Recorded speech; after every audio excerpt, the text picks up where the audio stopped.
글로벌 이슈로 이제 테슬라에 대한 얘기를 잠깐 해보겠습니다. 테슬라는 전기차 업체로 굉장히 유명한 회사죠. 일론 머스크가 이제 CEO로 있는 회사인데 1분기 판매 실적이 상당히 좀 부진했어요. 그래서 주가가 이제 간밤에 좀 급락을 했거든요. 그래서 앞으로 테슬라에 대한 주가 그리고 전기차 시장이 지금 어느 정도로 좀 진행이 되고 있고 앞으로 시장 규모가 얼마나 좀 확대가 될 수 있을지 이런 부분들에 대해서 좀 살펴보는 시간을 갖도록 하겠습니다. 일단 1분기 실적 같은 경우 앞서 말씀드린 대로 다소 쇼크 수준이 났어요. 그래서 1분기에 차량 판매가 63,000대가 팔렸거든요. 이게 이제 기존의 컨센서스 76,000대를 하회하는 거고 작년에 4분기에 그 9만대보다도 31% 정도 급감을 했습니다. 그래서 이렇게 이제 실적이 안 좋았었던 이유를 보면은 일단은 예상치가 좀 높았다. 그러니까 기대치가 좀 높았다는 생각이 들어요. 왜냐면 테슬라 CEO인 일론 머스크 같은 경우 워낙에 좀 긍정론자입니다. 낙관적인 정보를 계속해서 게시를 해요. 그렇다고 이게 정확하지도 않아요. 단순히 이제 전기차는 굉장히 잘 팔리고 있다, 뭐 많이 팔린다 이렇게 계속해서 좀 광고 아닌 광고를 하다 보니까 컨센서스가 조금 더 높게 잡혀진 부분도 있고 또 전기차 구매 부분에 있어서 연방정부가 세액공제를 올해 단계적으로 폐지할 것으로 보여져요. 그래서 그런 부분들이 투자 심리를 다소 악화시켰다라고 보시면 될 것 같아요. 그런 관점에서 간밤에 이제 테슬라 주가가 8%대 이제 급락을 했었던 그런 모습이다라고 보시면 되겠습니다. 다만 전기차 판매량이 꺾인 것을 이제 산업 전체적인 우려로 봐야 되느냐, 테슬라에 대한 위기로 봐야 되느냐 라고 한다면 지금은 그렇지는 않다라고 보고 있어요. 그러니까 긴 호흡으로 봤을 때는 전기차 판매가 꾸준히 좀 증가하고 있다고 보시면 될 것 같고요. 또 세액공제 단계적 폐지 같은 경우 절대로 미국이 전기차를 육성하지 않겠다는 게 아닙니다. 그만큼 전기차 업체들이 뭐가 갖춰졌다? 자생력이 갖춰졌다는 거예요. 스스로 설 수 있는 힘이 갖춰졌다 라고 보시면 될 것 같아요. 그래서 세액공제 폐지를 무조건 나쁘게 볼 필요는 없다라고 보고 있고요. 특히 이제 전기차 정책의 중국 정책을 보면은 그 전기차 기업이 확실히 성장을 하고 있다라는 것을 조금 더 뚜렷하게 알 수 있거든요. 그러니까 중국으로 넘어와서 정책을 보면은 중국은 올해 전기차 보조금을 최대 60% 삭감할 것으로 보입니다. 중국은 전기차 보조금을 올해 최대 60%까지 삭감할 것으로 좀 보여져요. 그리고 한 번 충전했을 때 주행거리가 250km 이상 가는 전기차에만 보조금을 지급하기로 했습니다. 그러니까 이게 무슨 소리냐면 한 번 충전해서 오래 달리는 전기차에만 보조금을 주겠다는 거예요. 그러니까 전기차의 효율성을 높이라는 거죠. 근데 과거에는 250km는 생각도 못했어요. 한 번 충전했을 때 100km도 못 갔었던 전기차가 초기 전기차란 말이에요. 근데 최근에는 기술 발전을 위해서 300에서 400km까지 갑니다. 그래서 전기차의 활용성이 더 높아졌다라고 보시면 될 것 같고 무엇보다도 아까 말씀드렸던 자생련의 근원은 생산 원가 절감이에요. 생산 원가 절감.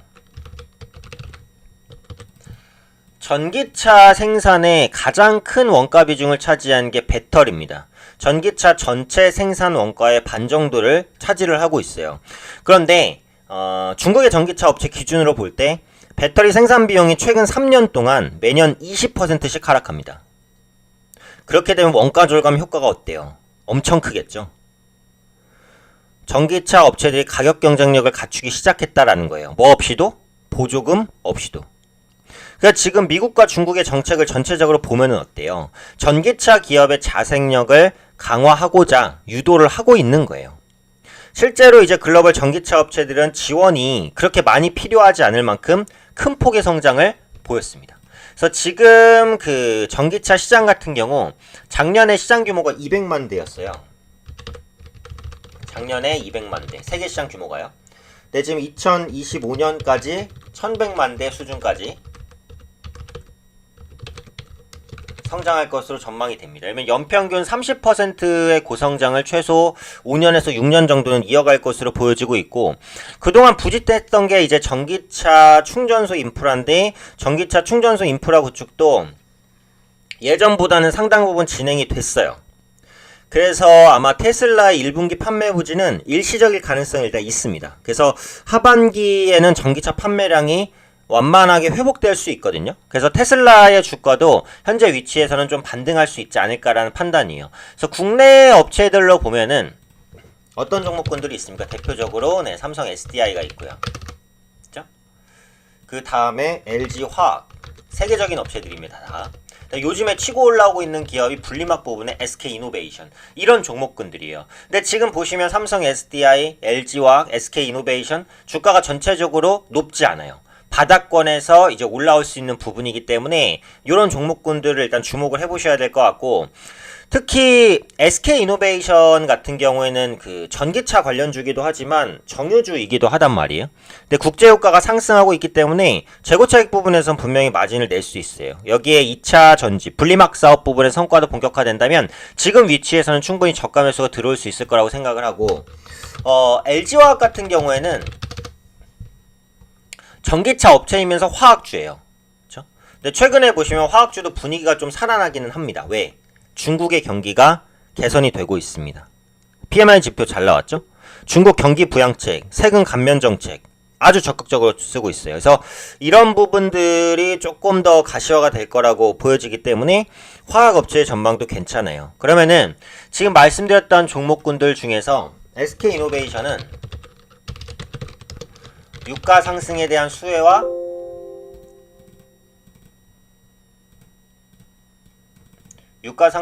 수혜와 전기차 모멘텀을 같이 가지고 있어요. LG화학은 화학업종 개선 기대와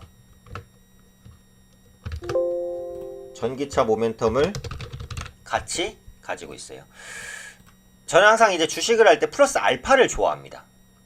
알파만 가지고 있는 종목보다는 기본 모멘텀이 괜찮으면서 알파를 가지고 있는 종목이면 좋겠죠. 그래서 이 두 가지 모멘텀이 겸비되고 있는 종목군, 이런 종목군들을 관심 있게 보시면은 투자를 하실 때 좀 하방 경직성도 있고 중기적으로 봤을 때도 성공 가능성이 있지 않을까. 모멘텀이라는 건 많으면 많을수록 좋아요. 모멘텀이 하나인 것보다는 두 개인 게, 두 개인 것보다는 세 개인 것이 주가의 상승 탄력이나 강직도 이런 부분에서 유리할 수 있습니다. 웬만하면 모멘텀이 많은 기업을 매수하시는 게 좋겠고, 앞서 말씀드린 대로 지금 전기차 시장은 각국이 보조금을 줄이고 있는데 이게 전기차를 죽이겠다는 게 절대 아니에요. 그만큼 자생력이 있다라고 판단을 하고 있기 때문에 보조금을 줄이는 것이고, 만약에 전기차 업체들이 다시 경쟁력을 잃어버린다면 언제든지 미국이든 중국이든 지원을 할 겁니다. 한국도 마찬가지예요. 그래서 이런 부분들을 생각해 본다면 전기차 관련주는 좀 긴 호흡으로, 그리고 긴 시각으로 바라볼 필요가 있습니다. 그래서 오늘은 테슬라 1분기 실적 악화로 인한 주가 급락, 그래서 전기차 부분에 대한 전망 어떻게 될지에 대해서 한번 좀 말씀드렸으니까 참고하셔서 꼭 선곡 투자하시기 바랍니다.